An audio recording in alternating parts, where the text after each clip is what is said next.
Assalamualaikum warahmatullahi wabarakatuh.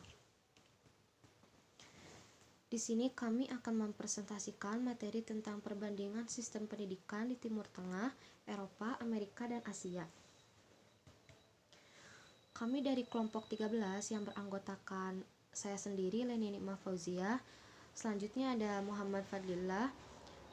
Selanjutnya ada Hadis Dwi Fajri dan Salsyabila Nafsani. Materi pertama tentang sistem pendidikan di Mesir. Negara Mesir sebagian besar wilayahnya berada di kawasan Afrika bagian timur laut, mencakup semenanjung Sinai, dan kekuasaan di Mesir diatur dengan sistem semi-presidensial. 4 tahun silam, tepatnya pada awal-awal di bulan tahun 2011, ratusan ribu pemuda Mesir turun ke jalan untuk menuntut reformasi dan demokrasi untuk sistem pemerintahan di sana, serta menuntut pemimpin tertinggi Hosni Mubarak turun dari tampuk kekuasaan. Mereka frustasi dengan sistem pendidikan tinggi yang sangat kekurangan dana dan 40% dari lulusan perguruan tinggi tidak terserap oleh pasar tenaga kerja, sehingga pemuda Mesir dan universitas menuntut perubahan. Negara Mesir dalam melaksanakan program pendidikannya menganut 2 program sistem. Pertama, Mesir melaksanakan pendidikan dengan program sistem sekuler. Kedua, Mesir melaksanakan pendidikannya dengan mengambil sistem Islam. Sistem yang terakhir dikomandai di Universitas Al-Azhar. Pemerintahan Mesir merencanakan wajib belajar sampai tingkat 8 pada pendidikan dasar. Selanjutnya, sistem pendidikan di Irak. Di Irak tidak jauh berbeda dengan sistem-sistem pendidikan yang ada di negara Timur Tengah lainnya, yaitu yang pertama tingkat ibtidaiyah lamanya 6 tahun atau 6 kelas. Yang kedua tingkat mutawasitoh lamanya 3 tahun. Yang ketiga tingkat sanawiyah lamanya 2 tahun. Dan tingkat tinggi atau universitas lamanya 4 tahun. Pada tingkat ibtidaiyah dari kelas 1 hingga kelas 6 diajarkan agama 2 jam dalam seminggu. Begitu juga tingkat mutawasitoh dan sanawiyah. Pada tiap-tiap kelas diajarkan agama 2 jam seminggu. Dekade tahun 60-an dan 70-an adalah masa di mana kajian keislaman merupakan sesuatu yang sangat diminati oleh seseorang dan mempunyai prestige cukup baik di kalangan masyarakat di Baghdad.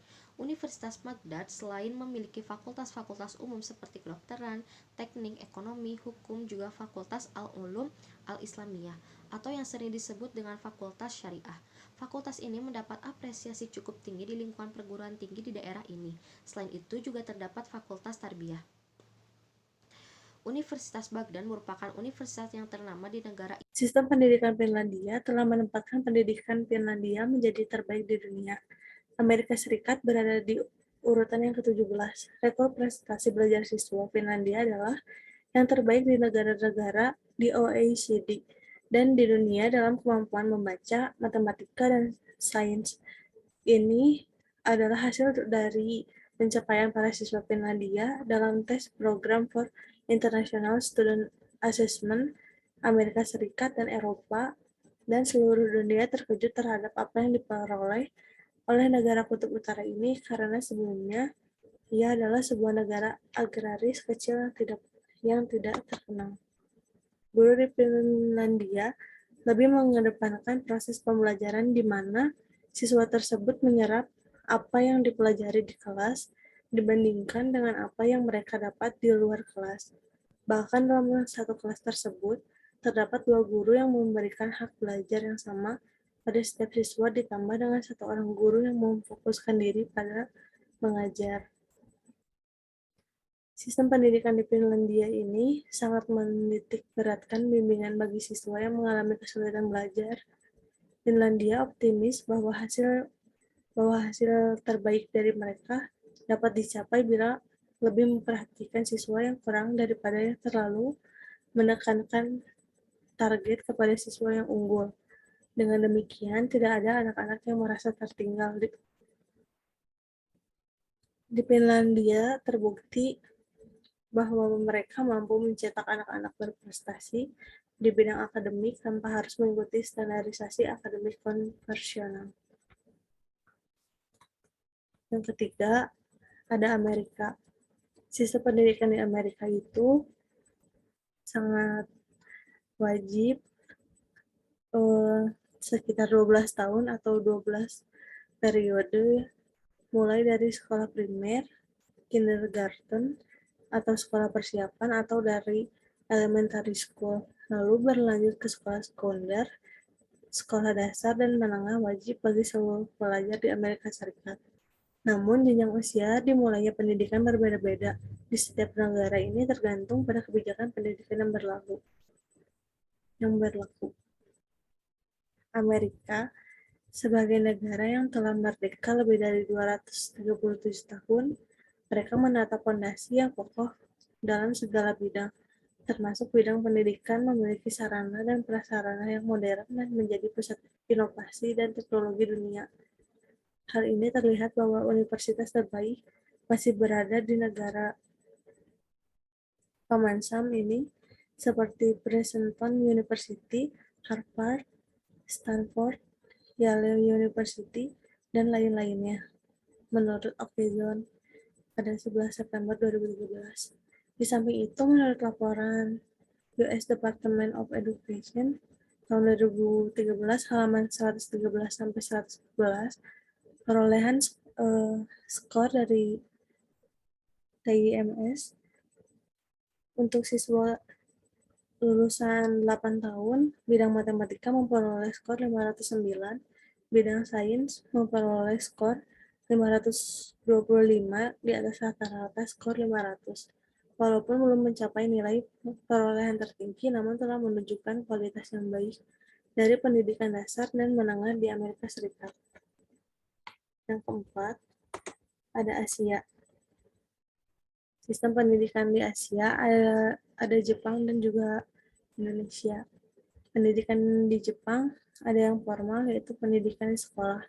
Selanjutnya ada pendidikan yang berbasis moral, yaitu sistem pendidikan yang bangun dari rumah. Dan yang ketiga sekaligus yang terakhir adalah pendidikan yang muncul dari masyarakat itu sendiri, yang biasanya juga disebut pendidikan seumur hidup.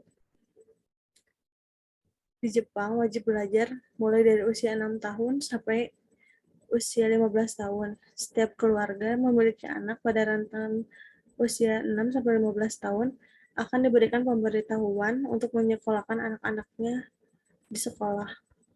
Di Jepang juga ada sekolah negeri yang biasanya disebut Koritsugaku.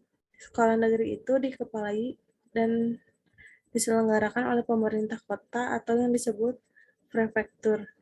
Tetapi ada juga beberapa sekolah yang dikelola oleh prefektur dan pemerintah pusat. Untuk sekolah swasta disebut juga dengan Shiritsugaku yang diselenggarakan oleh Badan Hukum, menurut Tapi Handayani 2017. Di sekolah negeri biasanya siswa mulai dari hari Senin hingga hari Jumat, sedangkan sekolah swasta hingga hari Sabtu. Di Jepang juga ada taman kanak-kanak yang biasanya disebut dengan Youchin. Ada juga sekolah Hoikuen.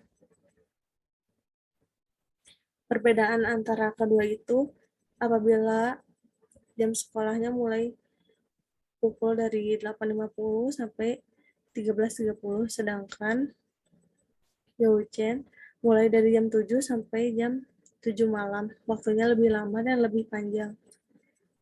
Youchin diperuntukkan untuk anak-anak dan yang orang tuanya bekerja. Untuk anak-anak yang ingin dimasukkan ke Youchin, harus ada surat keterangan bahwa kedua orang tuanya bekerja. Sistem pendidikan di Indonesia. Sistem pendidikan di Indonesia itu memberikan siswa pengetahuan yang bersifat akademis, mengasah keterampilan kognitif, serta membina sikap positif kepada peserta didik sejak kecil.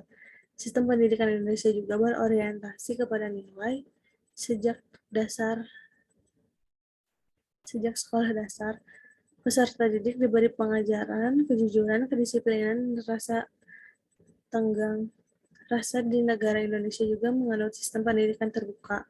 Di sini maksudnya adalah siswa diminta untuk saling berkompetisi, mengembangkan kreativitas yang dimiliki seluas-luasnya, serta melakukan sesuatu yang lebih inovatif.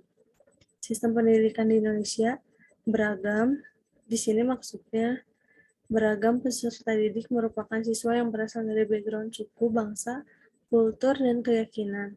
Di negara Indonesia juga Ada pendidikan formal dan non-formal. Sistem pendidikan di Indonesia juga disesuaikan dengan perubahan zaman. Pendidikan di Indonesia juga mengikuti perubahan era dan perubahan yang lebih inovatif dari waktu ke waktu. Karena kurikulum di Indonesia itu sering berubah-ubah dikarenakan zaman yang berubah juga.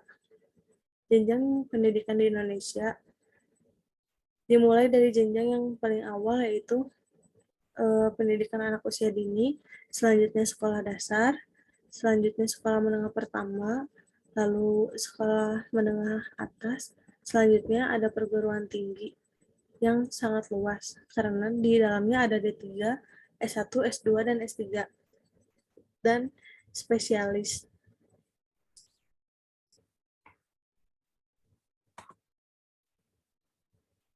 Mungkin cukup sekian dari kelompok kami. Terima kasih atas perhatiannya. Mohon maaf bila banyak kesalahan. Billahi taufiq wal hidayah. Wassalamualaikum warahmatullahi wabarakatuh.